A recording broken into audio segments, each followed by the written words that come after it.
What's up, YouTube? Brian Van Dyne here. Got you guys in my office, kitchen table office. Today, we're going to go over why the dump truck costs basically $305,000. So, the actual price of the dump truck is not $305,000.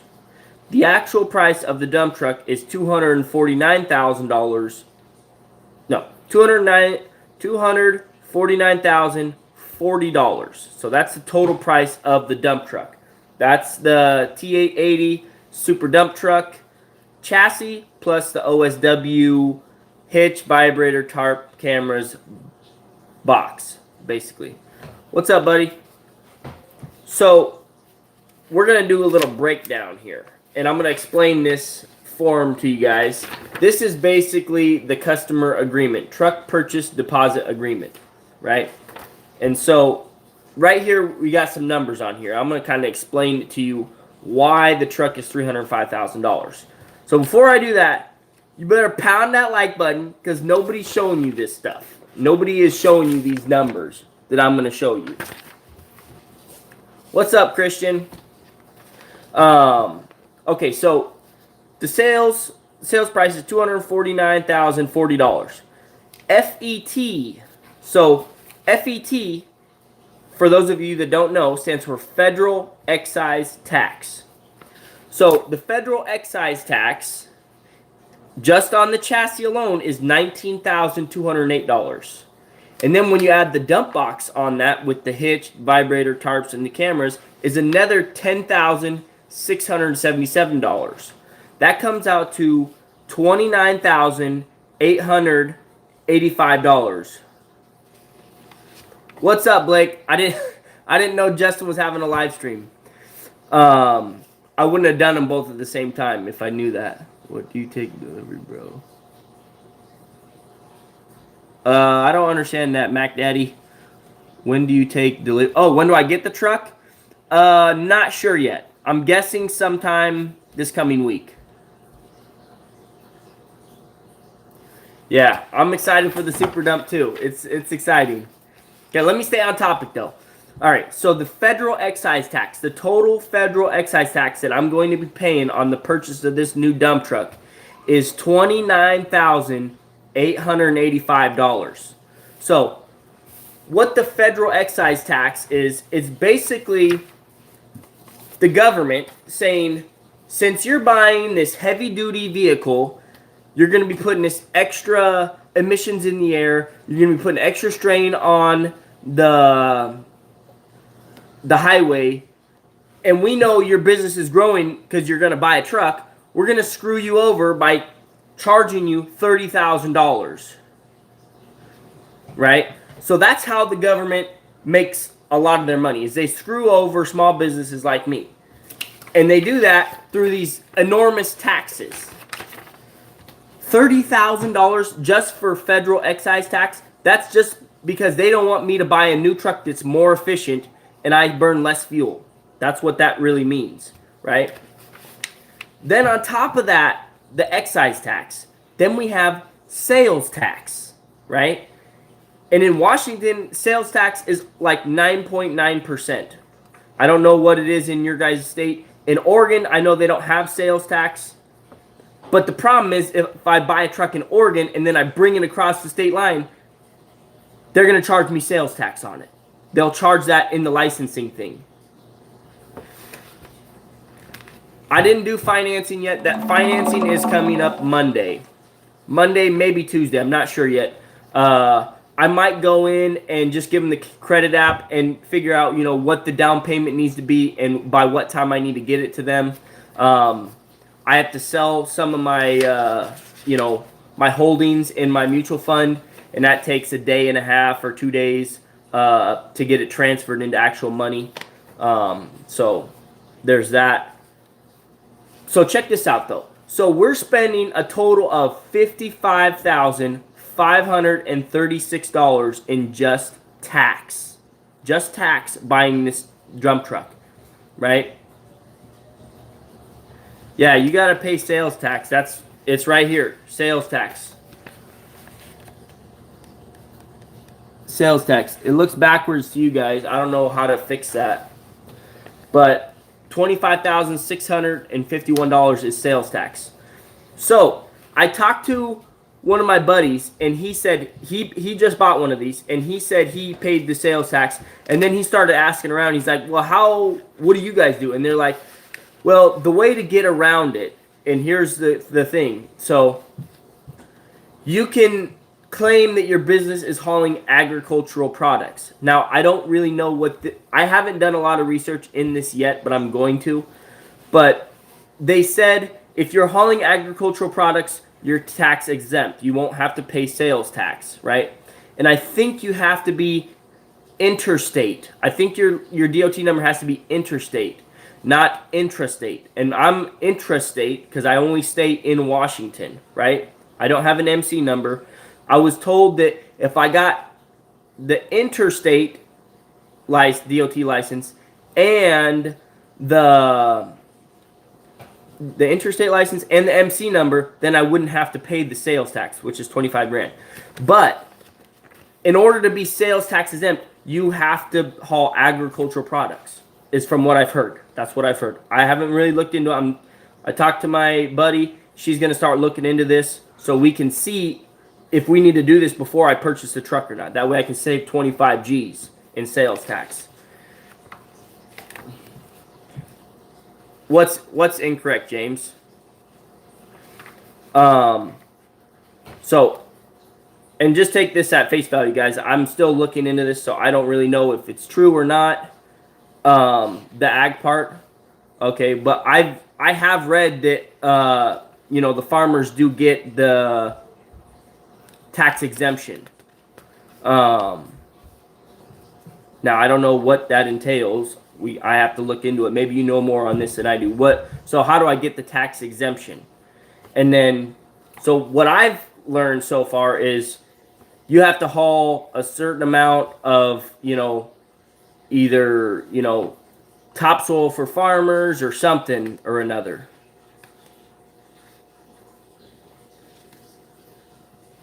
Yeah, see, they never charge you sales tax, Blake. I've paid sales tax on everything I've ever bought. Everything. Every single thing I paid sales tax on. All my machines, everything. So, I don't know if I'm getting screwed over here on the tax side of things, which, if you haven't paid tax on anything, then I'm somehow getting screwed over with all these taxes. The intrastate authority part is correct because I've never paid sales tax. I show them a copy of my operating authority and they film a waiver out.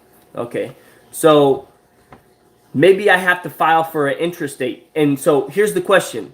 If I file for intrastate, what is that costing me?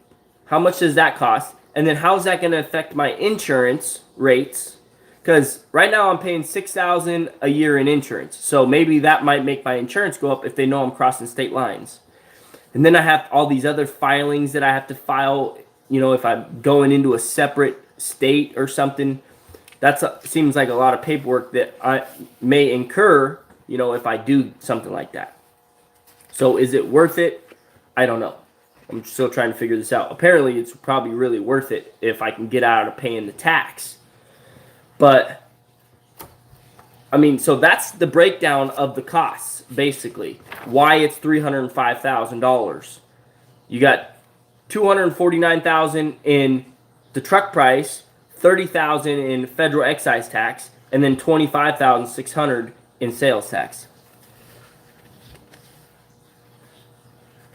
Your Puco?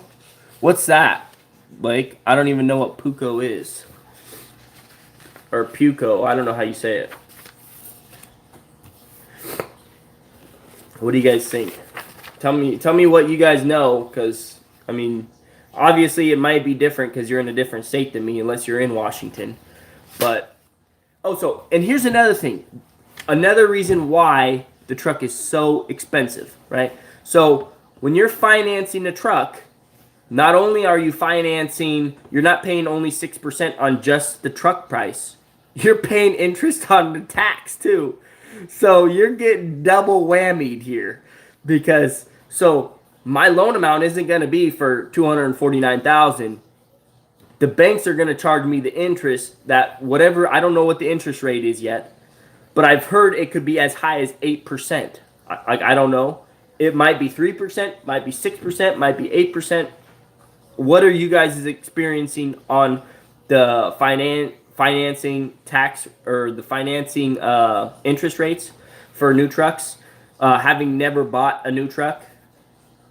Interstate Operating Authority in Ohio. Sounds like Oregon PUC. Yeah, I still don't know what PUC is. They don't have that in Washington. So if you think about it, the total sales price, $305,000. You're financing $305,000. Let's just say it's 6%, right?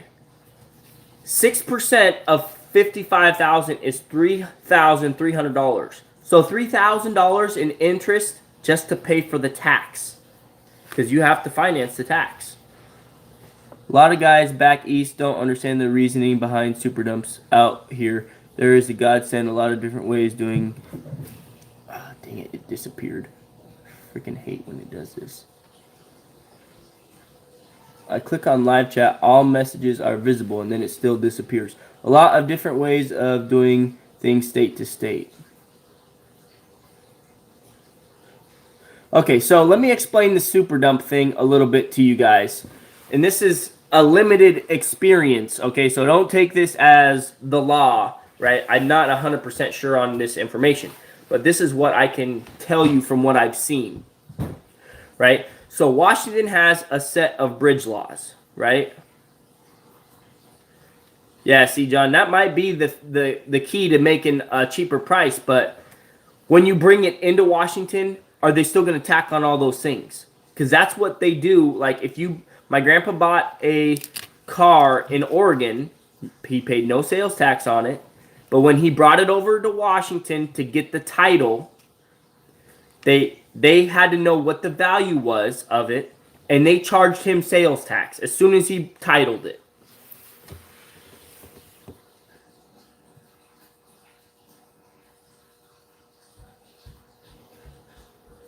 Yeah, they're going to charge you. I mean, the thing is Washington is a tax state. I mean, they will tax the living daylights out of you if they get the chance. They tax you on everything. Double, triple, quadruple times sometimes. I got the coronavirus, guys. I'm feeling under the wind. For the past 3 days, I've been fighting this cold.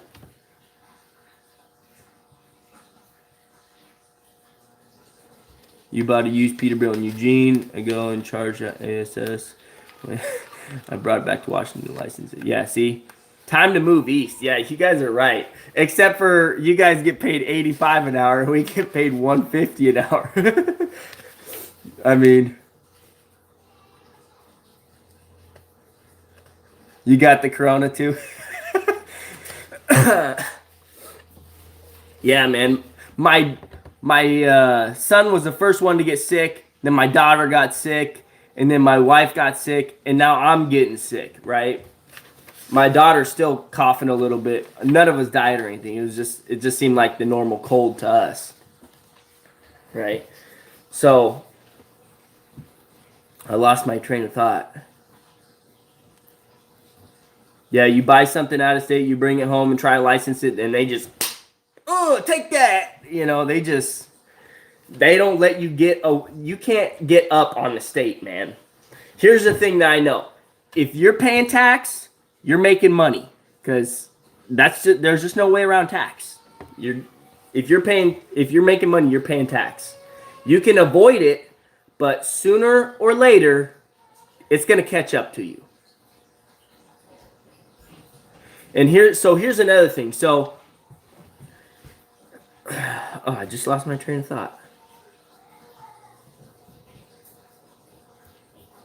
Oh, forget it. Must not have been important. Find the color I want before I sit in it. Blake, here's the thing though, dude. They never have the color you want. Nobody has orange. Like, orange is always a special color. Like, nobody has orange. So here's what I did, guys. Now, I don't know if the dealership is watching this or not. I'm sure the guys are going to watch this, dealership salesmen, they're going to watch this. So here's what I did. I don't know if this is going to work or not. This is just a little thing that I thought up in my head. I'm like, oh, this could work. So I did this. So a few days ago, before I went and looked at the Kenworth, I messaged Peterbilt, Western Peterbilt, and I said, hey, I'm looking at buying a super dump, right? And I got in contact with the sales guy, right? And he said they had some, and I said, great, you know. And then, but I never got to look at one, right? So then I went over to Kenworth in SeaTac. I said, okay, here's $5,000. I got this purchase agreement, right? I sent a picture of this to the Peterbilt dealer, and I said, I just put down $5,000 on a brand spanking new T880. If you can't beat this price by something, sorry, I'm going with the T880. So now, here's the deal. If they want my money, they're going to have to give me a deal, right? I mean, that's just the way I think it works, right? He can either say, well, he's already sold, he's already bought it, you know, it's over. Or he might say, well, let's see what we can work out here, you know. And if he does that and he brings something to the table that's worth, you know, $5,000 or more to me, then I'll take my money back from Kenworth. I'll go to Peterbilt. I'll buy a Peterbilt. I mean, that's this. Now, Blake, I sat in the white truck. So here's my thing. So here's something that somebody mentioned to me when I was talking about buying the flatbed truck. They were like, buy a white one, buy a white one, buy a white one, and just get it wrapped, right? So here's what I'm thinking now. Okay, why not buy a white dump truck and have it wrapped? It protects the paint, right? So if I'm hauling asphalt or wet concrete and it gets on the wrap, right? 2 years later, I peel the wrap off, I put a new wrap on, it's still got a brand new paint job. And then 10 years from now, when I go to sell the truck, I peel the wrap off and I sell a white truck because white is way easier to sell than orange. I don't know.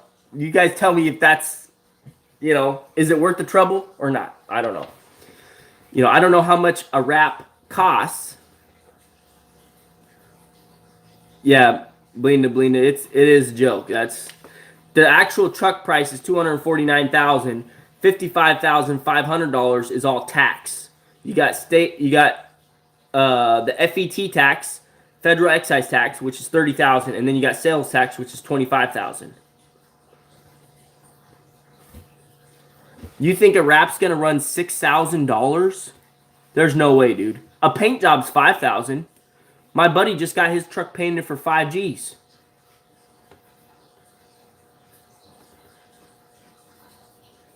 I don't know. No, seem to wear anything out. So color don't matter. Wrap is an awesome idea. Okay, let me go back and read these. A wrap would run you about $6K, but that's exactly what I do. What a joke. That's true. You should do some research. Seems like you're moving fast. Look at different options. Ito, I am moving fast because here's why. Okay, let's say 25 grand is all I could, and that's a very conservative number. Let's say I could save $25,000 by waiting 2 more months or a month to buy this truck, right? 25 grand, that's a lot of money. Here's the downside of that. If I wait that much longer, I'm missing 2 months worth of work for the super dump. That's $60,000 potentially. My potential to earn that money back it just makes sense. It doesn't make sense to wait because here's why. The season is starting ASAP, right? The season starts in May. Historically speaking, looking at my data that I have from my QuickBooks, May is when my season kicks off in Washington. For the past 3 years, May has been the month where I worked every single day. Every single day, right? So if I buy the truck now, I get the bugs worked out of it, and I find a driver before May, That's when I will maximize my revenue potential, right? So I may lose 25,000 in a sale, right? But I'll gain that because I'll have a driver working the truck on time when the season starts. Not only does that happen, but then also you have to think about, okay, I got the truck now, the word gets out even sooner, which means more people know about me getting the truck. They don't just think I'm getting the truck, because that's a big difference, right? So if people think I'm going to buy a truck, then they'll keep me in mind. But if they know I have that truck, then they will know they can call me when they have work. Like, it takes a while for people to remember that you have a certain truck, you have certain, things in your tool belt. Like, it all, that's the way it works, right?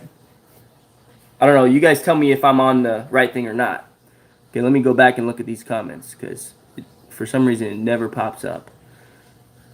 Not talking trash, but might want to spend your money on equipment first. 300K on a truck, and your equipment is only worth 30K. Even earlier this year due to a very mild winter. Yeah, it might the season might kick off earlier. Yeah, because this year I've done 20,000 more in revenue than the past 2 years in the first 2 months. So that's a lot of difference. I think his bread and butter is dump trucking. Amen, John, right there. I want to keep the focus on dump trucking. I told this when I first bought the equipment. It was only a get by. I bought it to keep me more busy. Like, dump trucking is my passion. Equipment is nice, yes, and the profits are higher, but the jobs are not as consistent. And you make more money in consistency than picking up the big gold nuggets. You make way more money if you stay consistent picking up the flakes. Maybe hold off on order one with the Cummins to get perfect truck, not something that's on the lot. Order a 389. You have to talk to Justin about this. I know he wants to. Justin was thinking the payment would be $5,500. I want to see the spec sheet on the truck. Okay, Justin, give me a second. Last dump truck we painted cost us $600 to $700. We did it in our shop. Big part of that was paint. So expensive now. The boss is here. Justin, don't get banned. Dan, these comments. How long is this list? Email me the spec sheet. Okay, I'll email it to you. I'll take some pictures and send it to you. Actually, I'll just go over the spec sheet right now. It's like 10 pages, right? I don't know what all you want me to go through, but I can tell you. So it's got the MX-13 PACCAR motor. It's got the Allison transmission. It's got 20K steer axle, and it's got the 46 rears, 46 drivers. Let's see. What am I looking for? What exactly do you want to know on here? It's got the Allison transmission. It says 6-speed Gen 5 with PTO with retarder.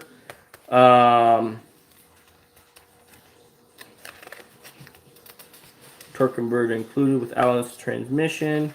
I'll just send you all this stuff so you can look over. You know what you're looking at, dude. I honestly have no clue what I'm looking at, because I've only been in dump trucking for, let's say, 3 years. And before that, I was just a truck driver. And honestly, all I did, I was a steering wheel holder. I did the loads every single day. And, I got my $20 an hour and I was happy. Now I got the responsibility. I'm trying to, learn all this stuff, all these specs and stuff. I'm not an expert, and I'll never be an expert, because I'm more focused on the money, So it's hard for me to, understand all these specs, I know the motor makes 510 horsepower. I know that. It makes 1,850 foot-pounds of torque, because I snagged this from the dealership so I could read it. I looked up some PACCAR videos. I went on YouTube. I looked up PACCAR, and all I seen was good things, basically. Like, I didn't see anything except for the older trucks, like the 2013 when they first came out with PACCAR. And then it wasn't really necessarily the engines that had the problem. It was the after treatment, the DEF and the electronics and stuff. That was the stuff that had the problems. It wasn't necessarily the motor itself. So, and here's another thought process I got. Everybody is hating on the PACCAR motor. Dirt moves. What did I apologize about? I didn't. If you do the PACCAR engines, they are good little engines. 50 people. I know. This is the most we've ever had in a live stream. This is insane. And we only have 7 likes. So that's pretty sad. I've had more likes in a video with 12 viewers than with 50. So here's the thing that I think PACCAR, I know I'm going to get some hate for this, but in my mind, PACCAR seems like the smarter choice to go with. I know the hype is all Cummins and Cat. Everybody loves Cummins, Cat, and Detroit. The 60 series was bulletproof. Everybody knows the 60 series Detroit was bulletproof. The newer ones, they got all these plastic clamps on them and stuff, and they're not as good from what I hear. But all the dealerships, every single one of them is pushing PACCAR. Why? Why are they all pushing PACCAR?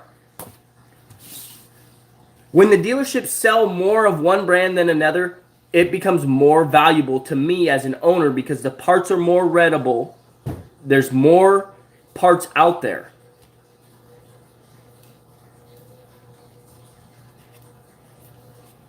Yeah, but if they're selling more PACCAR, there's going to be more parts out there. It's going to make, eventually the mechanics are going to be better knowledgeable to work on PACCAR than Cummins or anything like that. I just feel like Cummins is like, everybody hypes up the Cummins like it's on a pedestal, like it's the best thing ever invented. I drove a Cummins, a 2012, and it had nothing but DEF problems. I'll be honest.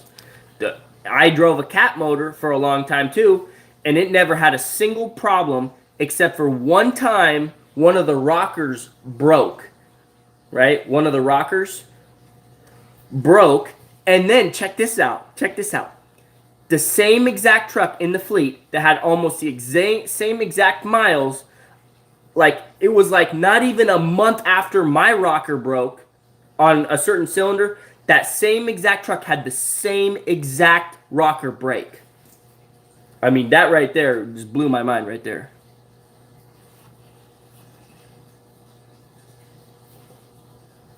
That is a good point, Justin, that the parts go into the trucks they're building, not because they're selling them. That makes sense. But, and the Detroit 60 series, never had a problem with one of those. In all the years I've ever drove one, they never had any problems. And my boss still has his, Big Rig Sanker still has their 60 series Detroit, and it has over 1.5 million. Over 1.5 million miles. It may drip a little oil, but it has never costed them a major repair. From what they've told me, you know, and here's the other thing. Everybody always says get like the most horsepower you can 100% of the time. Yes, that is the cool thing to do. But when you add more horsepower, you break stuff more often, you know. And I'm not buying it to drive it myself. I'm buying it to put somebody in it. So that's the other thing, right? So I'm putting a driver in it. If you look at all the major companies, they don't buy these humongous horsepower trucks. They are all derated. They all go super slow. They're slugs. Like if you look at any major company like Corliss or Miles or Icon or Silver Streak, these are all companies in my area that have over 100 trucks. They are the slowest flipping trucks on the market. They're the slowest trucks, man. They have the least amount of horsepower. Or maybe they're the most amount of horsepower and they just have it derated to nothing. Yeah, Josh, smash that like button. Don't be lazy.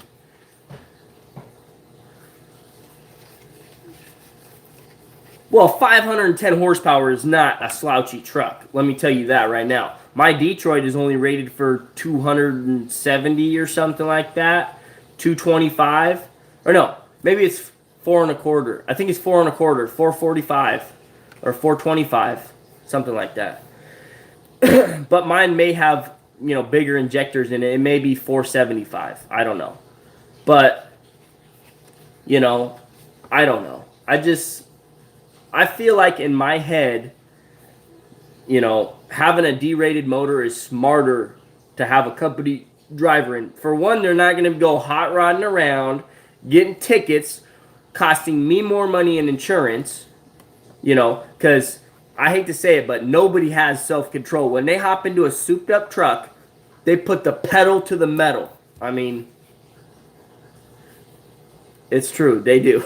I was that guy, man. You put me in a 600 horsepower Cummins. I was in a 600 Cummins. I put the pedal to the metal, dude, and I was hauling those loads, man. Nobody could slow me down. The only thing that slowed me down was the governor on the truck, And when I was going down hills, I was picking up speed. The governor didn't slow that down, And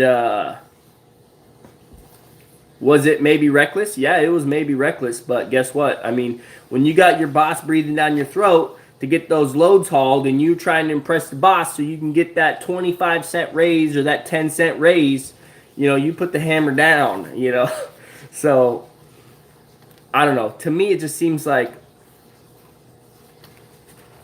500 horsepower is plenty. He's melted 3 in a year. Yeah, see, dude, that's the thing, man. People, has the wife come around yet? She don't want to drive it, if that's what you're saying. She's on board with me buying it.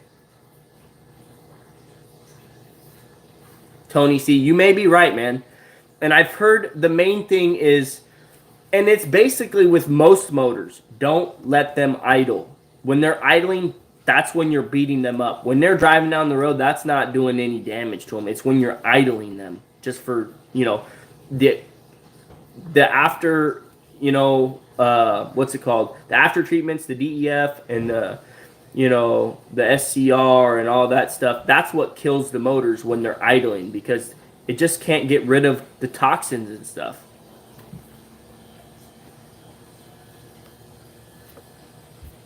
Old exhaust manifold break anything in my hot rod.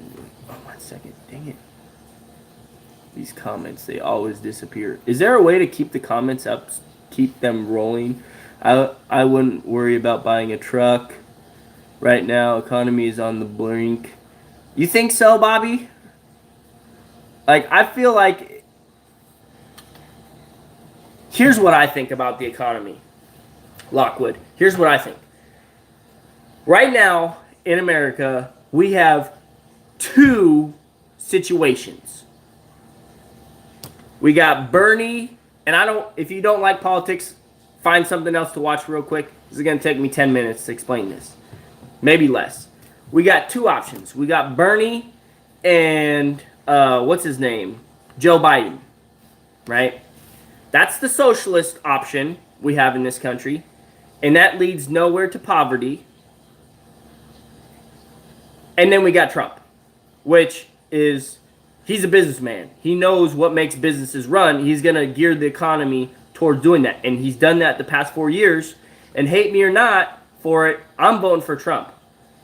I said it. I'm voting for Trump.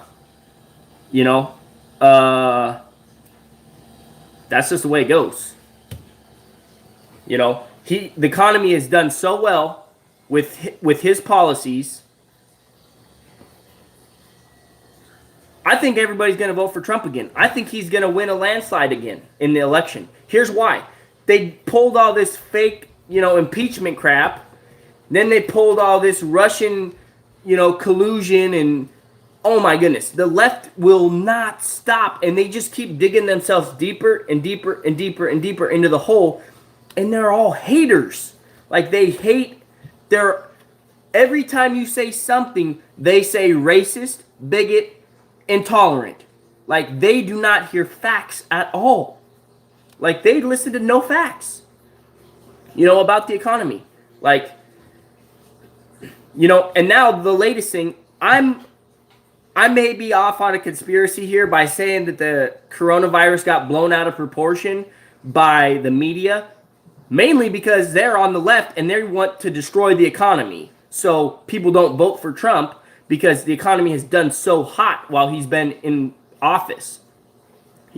So I don't know. Maybe I'm wrong about that, but dude, that's what I think. That's what I think, right? You can think whatever you want to think. That's what I think. So the economy is going to do nothing but go up.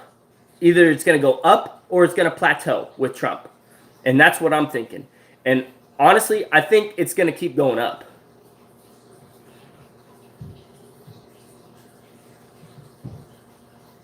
Yeah, I'm on the money. I know I'm on the money, dude. That's what makes the most sense. Like, the media, I watch all their stuff. They are always negative about Trump. They hate his guts. And they're mainly controlled by, the leftist people that want, what they want is they want to give money to their friends, the green people, right? And then you got Trump, which he wants to just keep things the way they are, just keep making things go good, Yeah, the coronavirus is all hype to crash the stock market to make Trump look bad. That's one of the only ways that they could destroy Trump's reputation in the economy stats, right? I mean, look at Bernie Sanders. The guy can't even say a single bad word about Fidel Castro. I mean, that guy killed thousands of people. He's like, no, he's great, man. The education system is amazing. Like, what the flip? It's just insane, dude. And I don't know. But I don't want to be. Here's the thing. Here's why communism doesn't work, right? If somebody wants to get ahead in life, they can't, because as soon as you try to get ahead in life, they take your stuff and they give it to somebody who's lazy. That's what it comes down to,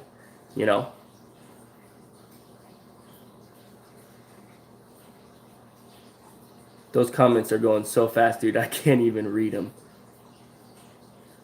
No, I don't even think it's a lot of people dying to hurt Trump, guys. I think it's the minority, and I'm 99% sure it's the minority, They make the most amount of noise. They complain the most about everything. Yeah, I missed everything because the comments, they just get blown way out of proportion. You guys are making the comments go so fast, I can't even read them. So, Larry Henderson, have you considered a 5-axle truck with the pup, little more capacity, and 105 pays, man? So here's the thing. Let's get back to trucking. Enough with the politics. I don't want to talk politics on my channel. Screw the politics. We already know Trump's going to win, and we're going to keep on trucking. All right. So here's why I'm choosing the super dump versus a truck and trailer versus a transfer against a simple 16 or a triaxle or a side dump or anything. Okay, here's why I chose the super dump. First of all, I'm not buying the truck for myself, right? If I was buying the truck for myself, for me to drive only, I would buy another triaxle. Why? Because it's so easy. They're short. They make good money. They are so awesome looking. That's what I would buy for myself if I was only going to be an owner-operator. But I'm trying to grow my business. I'm trying to hire employees. So here's my thought process. A super dump makes almost the same amount as a transfer and a truck and trailer. Here's the difference. You don't have a trailer. So you can put a new guy in a super solo and not worry about him having to learn how to back up a trailer. or how to transfer the trailer, right? That's a big learning curve for a new driver. Like, that's a lot. And a lot of times, and I've seen this, and this was what I was warned about. A lot of people warned me, when you're backing up that trailer, do not back up until it hits the tires because you'll snap axles. So many guys snap axles because they back up too far and then the tires grab on to the reach. Yeah, so number one reason I think I chose that is because I'm not buying it for myself. I want to be able to put a driver in it. Automatic. You can find anybody to drive an automatic. They don't have to have a brain to drive an automatic, right? So number one reason is I'm not driving it. A driver is going to drive it, right? Number two reason is it makes almost the same amount, right? Number three reason is it is so highly sought after in the paving world. And I know what the paving world makes in revenues, right? Because I have the numbers to go off of. I have my own personal numbers to go off of, right? So there's that, right? Number two, the thing can haul crushed rock all day long, and it's faster than transfer. It's, I don't know what the the ratio is of being faster, but it's way faster. You get loaded, you go dump it. You get loaded, you go dump it. There's no dumping, going back, getting the transfer into the box, and going back to dump it. And nowadays, I'm in Seattle. Most of my work's in Seattle. Finding a parking spot for a transfer, get out of here, dude. Get out of here. Transfers are a thing of the past. Job sites keep getting smaller and smaller and smaller as the buildings get bigger, bigger, and bigger. The lots keep getting smaller. So that's another reason why I chose to go with the super dump. Yeah, way more efficient. You don't have to license 2 vehicles. You don't have to pay the tax on 2 vehicles. Also, the tonnage is cheaper because I'm only hauling 80,000 instead of 105, right?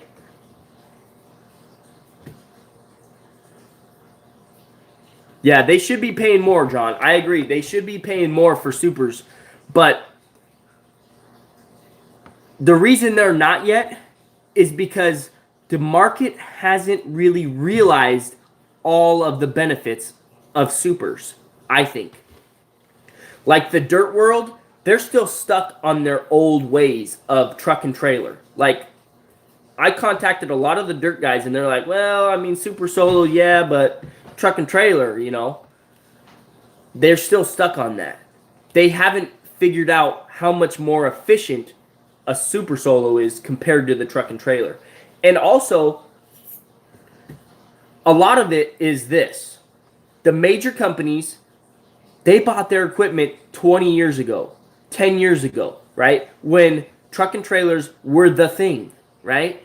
So these humongous, massive companies all have truck and trailers.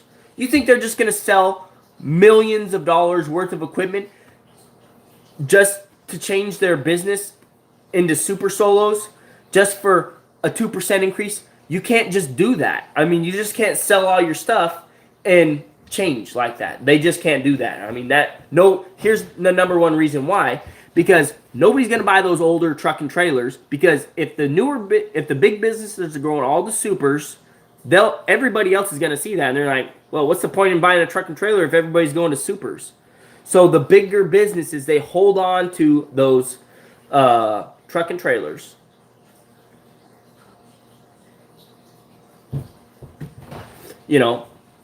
That's just my 2 cents, guys. Call me crazy, but I think a super solo, and I seen the potential for one of those when I first started dump trucking. When I first started hauling asphalt, my second or third month, the guys over there making $150 an hour. Yeah, his initial investment was way more, but guess what? In the long run, that's the way of the future. Hauling more weight in a smaller space. I mean, that's where we're headed, guys. I mean, since day one, that's what they've done consistently. Try to get things smaller and have a higher capacity. You got to go with the trend. You can't, you know, if you want to be in business in the long run, you got to go for what is the future. Yeah, and that's why they got you with those big payments, because they know it's going to work, you know. And here's the other thing, you know. A new truck is expensive. Number one, to make a truck, it is very expensive to make one of those trucks. Like, just think of the millions of dollars these companies put into engineering these things. I mean, they put in a lot of money to engineering these things. I mean, it's insane how much money they put into engineering these things.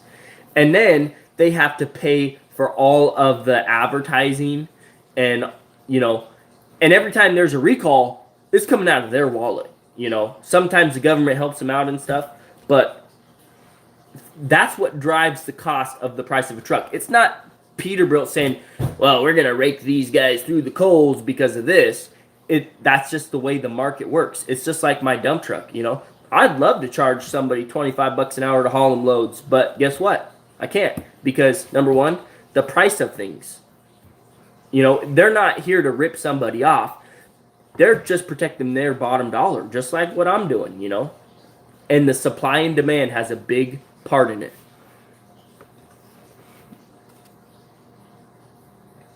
Yeah, Larry. See, you got it. See, you know.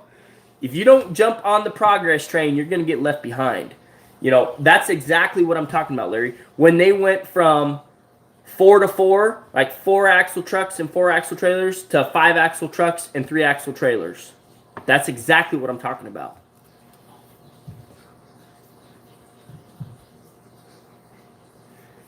Yeah, John. Well, so here's the reason he doesn't buy one. And so he has 7-axle dump trucks, but he doesn't have the strong arm, right? Because bridge laws in Ohio are different than Washington. So he can have 4 drop axles. We don't have 4-axle drop axles in Washington. Yeah, the bridge law is just different. It's different. So think of all the extra manufacturing costs that it takes to add an extra 2 hydraulic cylinders and a drop axle to something that's going down. I mean, think of all the extra manufacturing costs and all the technological advances and all the, you know, engineering that went into that strong arm that you guys don't even have to have because of your bridge laws. There are some states where they can haul, what is it, 80, 70,000 with a triaxle?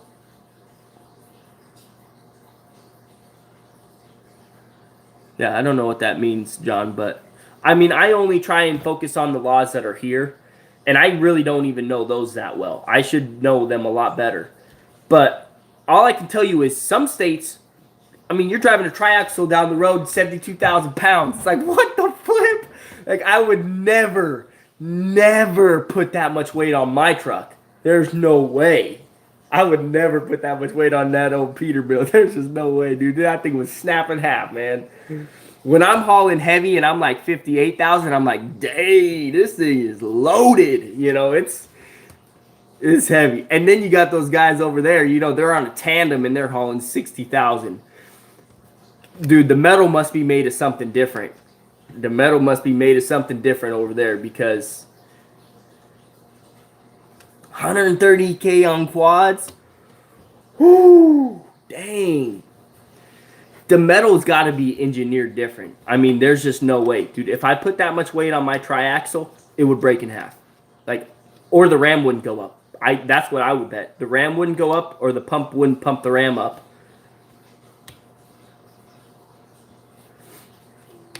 Yeah. Here's the thing. The trucks Justin bought, they're cheaper. They're a cheaper design because they don't have the strong arm. They just have an extra drop axle, and they're just longer. I mean, think of all the engineering that went into that strong arm technology, you know, to make the bridge law. 40-ton Rams. Yeah, that's just insane. Yeah, my truck doesn't have a 40-ton Ram. Yeah, and you know what it is those places are very urban. Like, the people there are more like farmer types. Washington is all liberals, and you know, California, they're all liberals. We have some of the strictest bridge laws. So we have to get very creative to haul weight. Because they're like, oh my gosh, you're cracking the road. It's like, dude, I built the road. You know, it's like, you know, so the bridge laws here are different. You know, and that's why our trucks are more expensive. And that's probably also why we have to charge more. What's up, Evans Auto Repair? Haven't seen you in a while. What you been up to? So, Bob, do I wish I bought my Mini with a cab? No. My trucks come stock with the 50-ton Ram, but it will lift more than that. Dang, 50-ton Ram. That's insane. I wonder if it says how much in this spec sheet what the Ram would push. I'm going to try and look that up real quick. It probably said it probably doesn't have the cost on here. That's the thing. Oh, wait, that might be in the OSW one. Here, 1 second. Here's why I wouldn't buy my Mini with a cab. Yes, in Washington it rains a lot and you'd be warmer and everything, but the visibility is night and day. And you can jump off of my machine 10 times faster, you know. I mean, it just seems, you know, you don't have to worry about the door if the door's closed. It seems more efficient. I don't know, though. I'm sure there's some pluses and stuff to it. Let's see.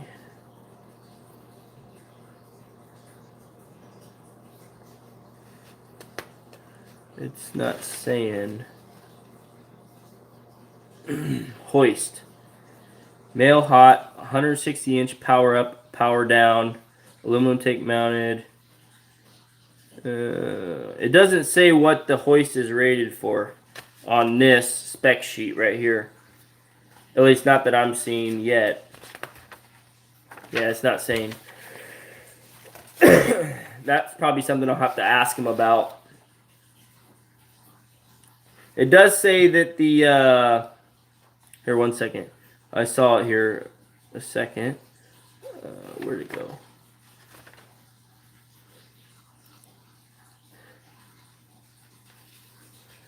The box is made out of 4mm AR450 steel.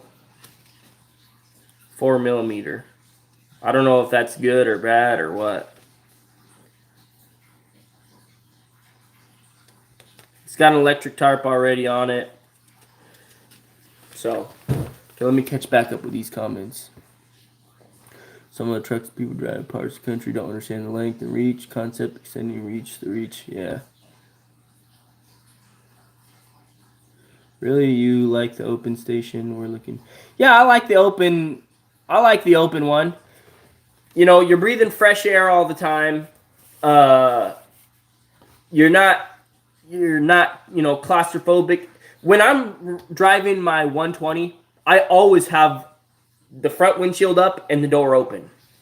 I mean, the only time I have ever ran it with the door closed and the window down is when it was pouring rain so bad and it was like very, very cold in the morning and I had the heater cranked. But I mean, I just dress warmer and I put rain clothes on. That's what I normally do. It's cheaper. It's a lot cheaper for an open cab than an enclosed cab, from what I've seen. I think it's like, you know, $5,000-$10,000 difference, I think. What the heck? There we go. We have a ZX with open station. I love it. Solo trucks and pubs. I already read that on track. So 70. It will be a 50-ton Ram on the new truck. Yeah, I hope so. I mean, I hope it's rated for a lot. NYC 65,000 rears. Yeah, see, we don't have rear ends with 65,000 rears. Ours are 46,000, and that's heavy duty in Washington because we don't haul the weight. I'm guessing that's why. 56 with the triaxle. Yep. 56,000 with the triaxle. Yep, that's what I'm at. And I know a lot of guys. Here's one thing that a lot of guys do with their triaxles is they only license it for 54 and then they don't have to pay the extra tax or whatever for the heavy duty use. But then they haul the 15 tons anyways, and then when they get busted, which I know a guy who did this, he got busted for hauling the weight, and then he got fined for it. So just don't try and do any shortcuts like that. Just pay the full 56, and stay loaded full. Brooklyn time and demo contractor was using 4-axle superliners with 65 rears and big steel dump trailers, 3-axle with 100,000. New way single point suspension and drop axle. We haul 70K with the trip axle in Maryland.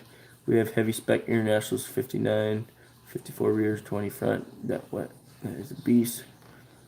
Thinking of any new machines this year? Bobby Lockwood, here's what I'm thinking for machines. If I buy this dump truck and it smokes the revenue, if it makes a lot of money, my goal is to pay the dump truck off and the house off before we buy anything else. That's what I want to do. I want to I'm growing to hiring an employee, right? So what I want to do is I want to master this level of having an employee, paying them benefits. I want to have that mastered before I keep buying more stuff. Because I felt like buying the machines isn't really taking my business to the next level. It's just supplementing my business. It's making it more versatile. It's not really taking it to the next level yet. Number one, because I don't have the experience to go do, the stuff that the machinery is capable of. Like I don't go lay sewers 40 feet deep. I haven't done that stuff, and I don't have a crew yet. So my thought process is I'll get this under my belt and I'll get a hold on it real good. I'll know how to hire a driver. I'll know how to keep them happy and, make sure that I can keep one truck busy. Then my thought process is once I get that under my belt and I get that locked down and we have our house built and everything, then I'm going to save up some money and then I'm going to try and hire a crew that knows what they're doing so I can go bid some jobs that will actually make money with my machines.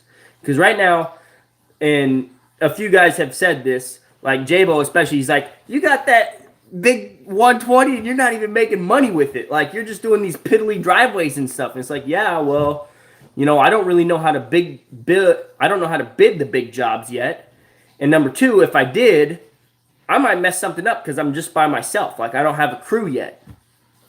So my thought process is get one driver under my belt, save up a ton of money, hire a crew, and some guy that knows how to bid something, and then branch off that way. I'll have a crew working, doing, installing, side sewer or utilities or, installing fiber or doing cell sites or something. I don't know. I'm not 100% sure on that yet. But I want to get my main focus is the dump truck. So I want to get that under my belt first, and then I'll start expanding in the equipment side again. I just don't want to buy all this equipment and then, most of it's all sitting there because I can only run one thing at a time because I don't have any employees, which, I own it, so it's not costing me any money really to just sit there, but it'd be nice to have it under my belt before I go and start, doing that stuff. That's my thought process. Okay, what'd Blake say? He said, when you go to hire someone, just get you a payroll per hour company like Paychecks. They will make your life a lot easier. Actually, my friend that does my accounting, she does my, she reconciles my bank statement and stuff like that. She's going to do my payroll for me. And she was saying, until I get about 10 trucks, it'll be okay for her to handle, is what she was saying. You plan on finding a driver? Well, Cindy Tepper, that's a great question. How do I go about finding a driver? So, when you buy a brand new truck, something crazy happens. Everyone wants to drive it. That's what happens. Everybody wants to drive it because they're like, dude, this guy just bought a $300,000 dump truck. He's committed. He's gonna pay some good money. If he's got money to pay $305,000 for a dump truck, he's gonna pay me some good money. And then I've already had you know, two guys already say, hey man, I want to drive for you, you know, why not stay only trucking, Randall? That's a great question. One of the reasons I bought the equipment was because I got my property in Shelton and I didn't want to pay somebody to develop it, right? So when you create a monopoly of when you can do everything yourself, you save more money, right, in the long run. So eventually I'll have a crew working the equipment and I'll have a fleet of trucks. You know, that's kind of my end goal, you know, is to have, I don't know what size, you know, I don't know. Just go to alabab.com. That's bro.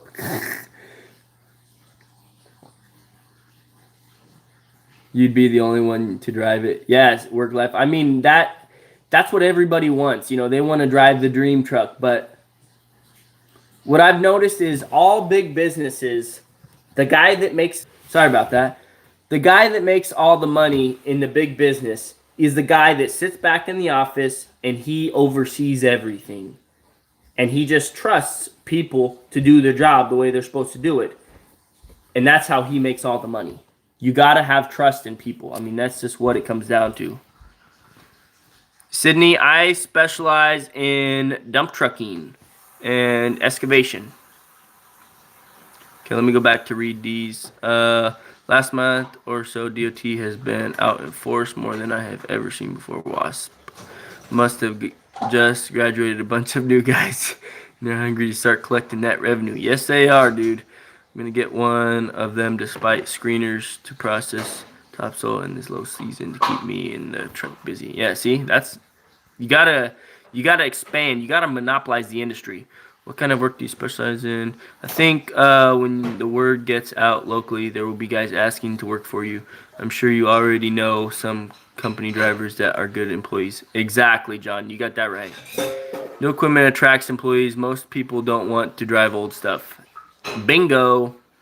The end goal is to get out of the truck and have someone else do it for you. Blake has it down. The end goal is to get out of the truck and have drivers make the payments for me. I mean, that's what they're doing. They're making the payment for me. They're building my dreams instead of their own. You know, yes, they're building their own dreams, but it's a lot slower when you're working for somebody than when you're working for yourself. You know, so, you know, those are kind of my thoughts. Honey, do you want to say anything? Here, come here and say something about the dump truck. No, I'm good.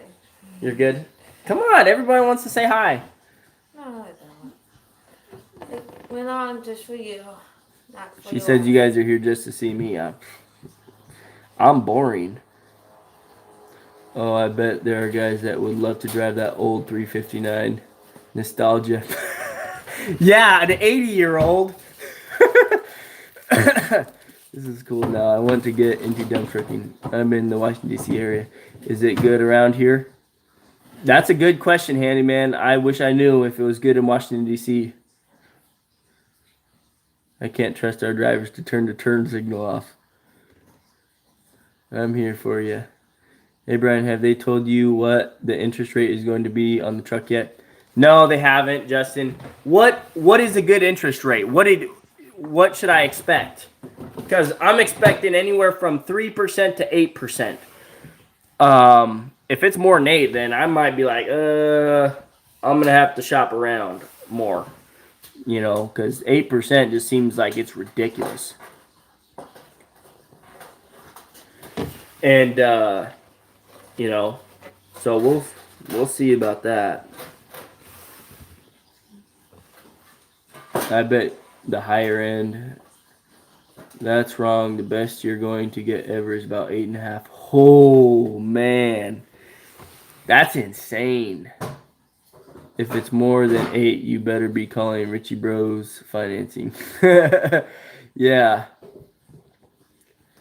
Yeah, I might consider buying a used one if that's the case. 8%. I mean, that's just ridiculous. Like, I think what's my credit? 289 or 789?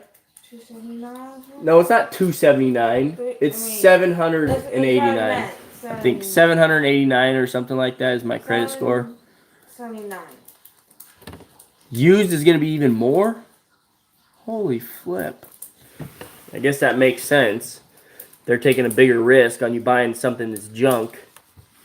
I mean, honestly, whatever it costs, I'm going to have to pay it. That's just what it comes down to. You got to buy once, cry once, as the king says, you know. So, you know. Justin, I think you're going to have to shoot me your email because I don't know if I have it. It might be saved in my email, but I'm not 100% sure on that.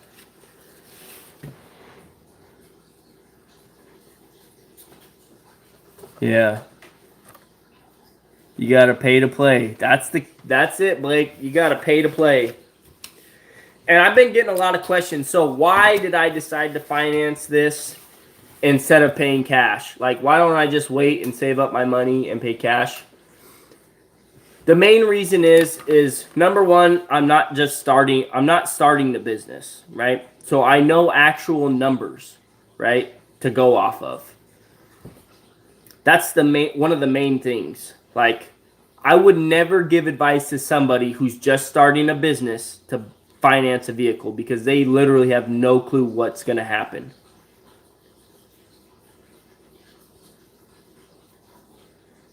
Just got 6.8 on a 2016 semis in December. Thanks, Justin. Let me write that down real quick. Come on, pop back up. Try not to block you out again. Justin Sturgill Trucking. Oh, it's just that. Okay, that's easy.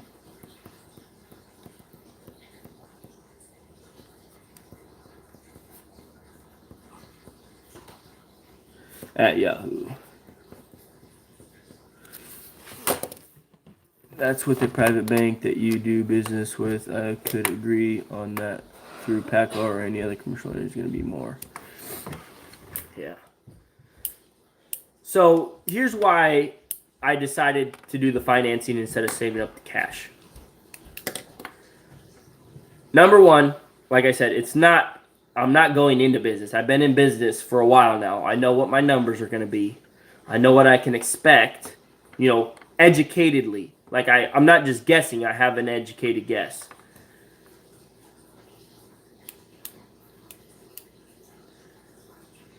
Yeah. Yeah, and the other thing is when you save up $305,000 in cash, I mean, that's hard to do, number one, because it will burn a hole in your wallet. Number two, when you drop that much money, and it's your own money, like, I don't know. It's a different thing. It's just an educated guess, looking at calculators and stuff. That's kind of how you know what what the average interest rate is and what the average payment is for a certain amount of loan. You can look it up if you just, type in new car payment or something, and then you say the amount of the loan, and then it tells you basically the stuff. Number two reason why I decided to finance it.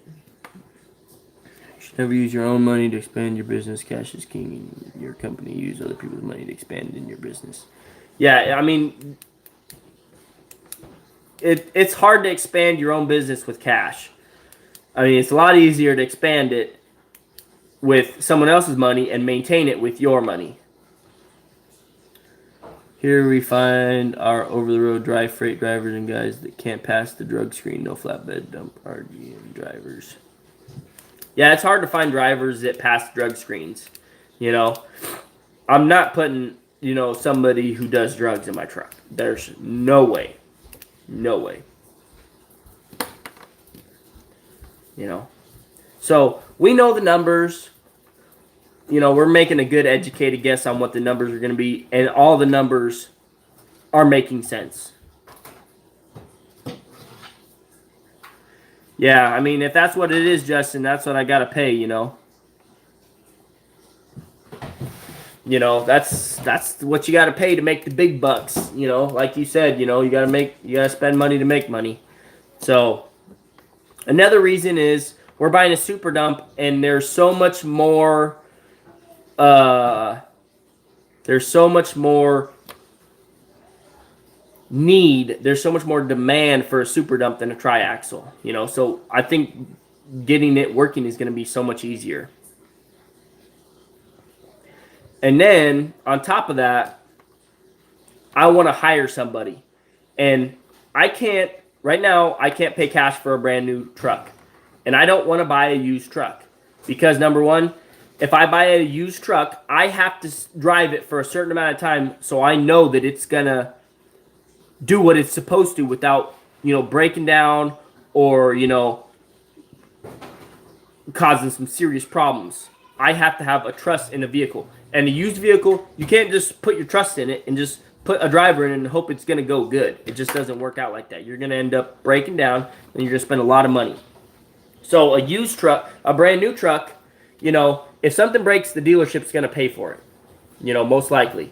Unless it's, your fault, which, that does happen, so you're going to stress. There's no way around it. You're going to stress about maintaining your equipment or you're going to stress about a payment. So what do you choose to stress about?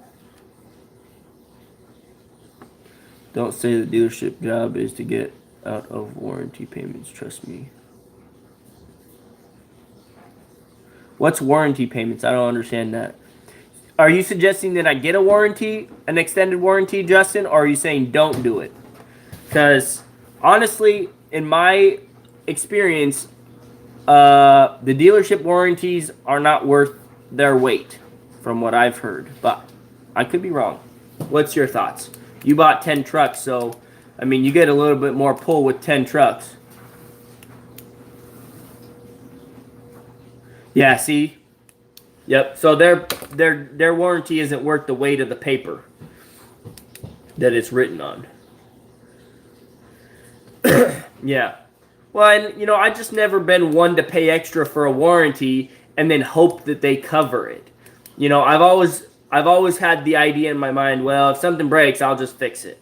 And it'll end up costing me less than if I paid for the warranty anyways.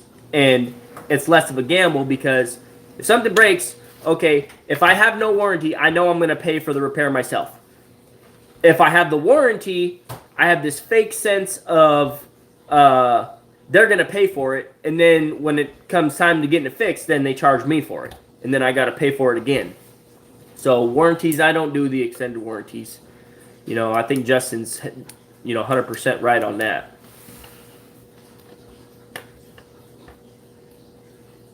In 2018, people with debt got screwed. Personally, I would pay cash or finance a small business. Yeah, Dirt Moves. You're right. It's definitely a big risk. I'm not denying that. It's a big risk. And, I've ran the numbers. I'm very confident. And, it's not just a guess. I'm not just hoping that it's going to work. I'm pretty committed that it's going to work. So, that's why I decided to do the financing thing. And, for all the guys that are just starting a business, I do not recommend financing a truck. That is still my advice 100%. Don't finance a brand new truck to start your business because number one, none of the numbers. Number two, nobody in the industry. Number three, you have no clue if you're going to have work.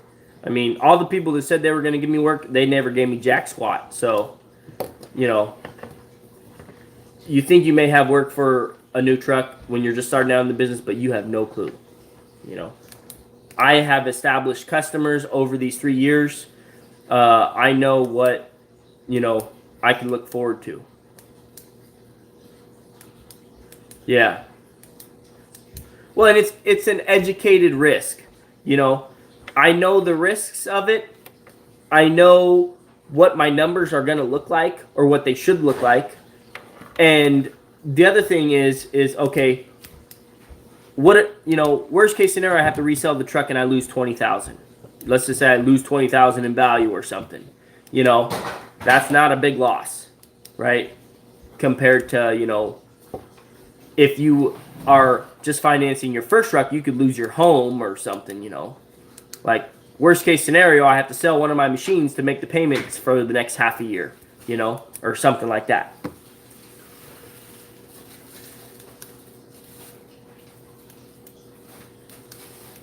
Yeah, see, John, you got it right. I mean, I don't have a mortgage payment, so basically my dump truck is my mortgage payment. It's what feeds my family, you know, so I feel like if I'm going to go into debt on anything, it's going to be on the thing that feeds my family, you know, that and the roof over my head. Those are the two things, you know, that I think I'm willing to go into debt on. And that's why I also decided against the pickup, is because the pickup is more of an expense than it was really a revenue generator. Anyways, we got way off topic. Yeah, well, and that's why I'm not going to do a massive down payment, Justin. I still got a lot of money in the bank after the down payment, and that's going to go towards that until we get our new construction home loan. Do you think with 2 trucks you can spend more than $30 a month to feed them? No, we are going to be on a very strict budget until that truck is paid off, Blake. So if you guys want to donate to that cause, feel free. But we are not gonna increase our food budget until that dump truck is paid for. I mean that's what we kind of decided, right, honey? We're still on the same budget on what we are now. Yeah, we're gonna be on the same food budget. I mean, that's what we are right now. We're used to it. We've been living this way for a while. You also need to call the place where you want to get your new construction loan and talk to him about expanding your business.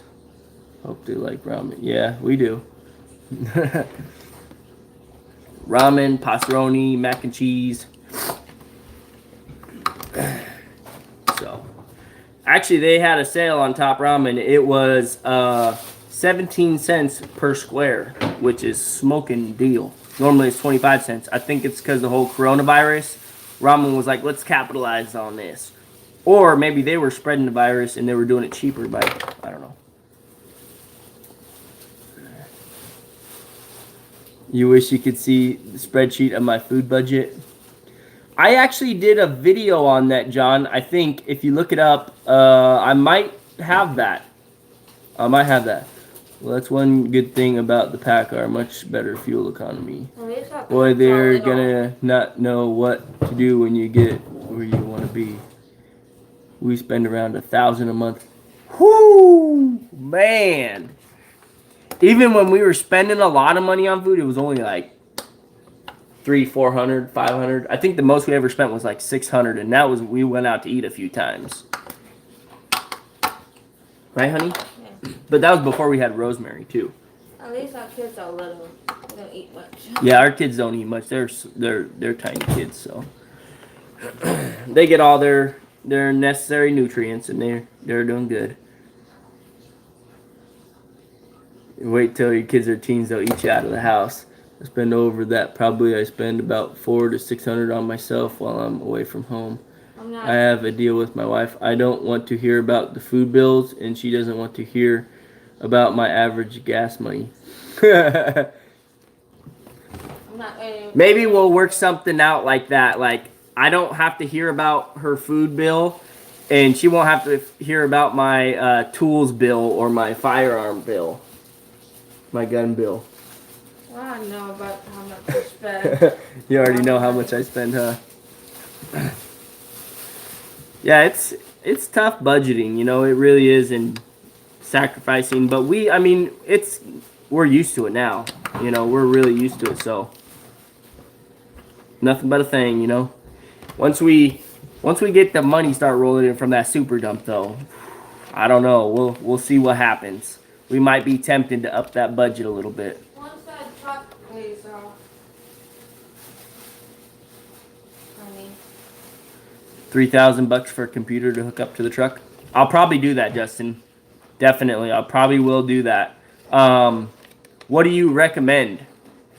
What kind of computer do you recommend? I've seen some of your videos on that.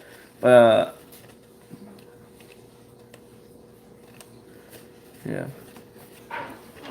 I'm probably, you know, especially if I plan on buying more than one brand new truck. I'll definitely have to invest in a computer. No doubt about that. The hell with the view. She wants the new house. That's exactly what my wife wants. She wants that house.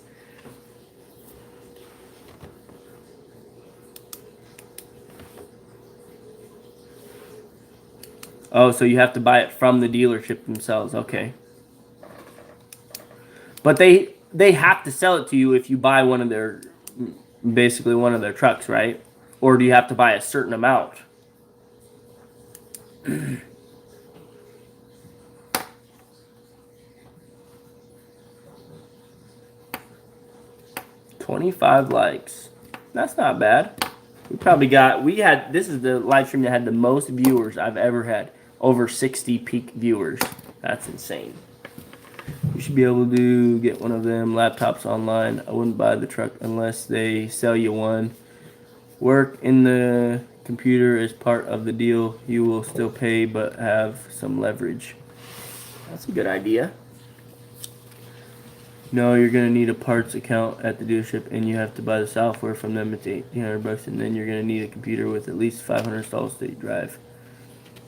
Okay, and some other, but make sure you get a parts account there. Yeah, definitely. We're definitely going to have a parts account. I mean, if I'm buying a brand new truck, you know, they better be giving me some deals on some parts. You know, if I'm spending $300,000, they better be giving the stuff away to me. Keep that thing on the road. I was at the Peterbilt dealership the other day, and they gave me 6 containers, 6 like 1-gallon jugs of hand cleaner for free. Basically, they charged me a penny per jug. It was awesome. My favorite stuff too is like the cherry scented. So, anyways, guys, my throat's getting kind of scratchy from talking to you guys for an hour, 30 minutes almost. I'm going to take some pictures of this spec sheet and send it over to Justin so he can look it over and tell me what I'm doing wrong. Just remember those dealers make more on parts and labor than sales. Yeah, well, they're making money.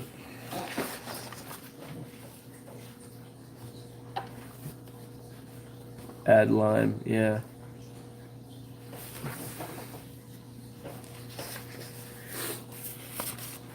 Alright, guys. What? You don't want to say hi? What? This was all pushed up under your bra. They don't want to know all those Alright, guys. Thanks for tuning in. I'll catch you on the next one. Thank you guys for all the info and all the good words. Tell her we're sorry for the new truck. What do you say, honey? We're gonna make it work, aren't we? Oh, well. Yeah, she says we'll make it work.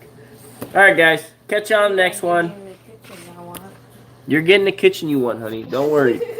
See, this is the deal we got. I buy the super dump truck and hire somebody. We make a butt ton of money. Then I have to build her a separate kitchen from the house because she makes pies and sells them to our friends and stuff. So she wants a separate kitchen from the house, like its own building, where she can do gluten-free stuff on one side and other normal stuff on the other side. So. I want to make more than not just pies too. Oh, you want to make more than pies? Yeah. It's called a canvas tent and a Coleman stove. You're gonna get me in trouble, dude. It was for the type of house. Yeah. Yep. I mean, we gotta make the deal or else, you know, it just don't happen. They won't overlook our spending. They are slave drivers. I love you though, honey. Me too. She's been with me this whole trek. She's put up with me and all the stress I get. Alright, guys. I'll catch you on the next one. See you later.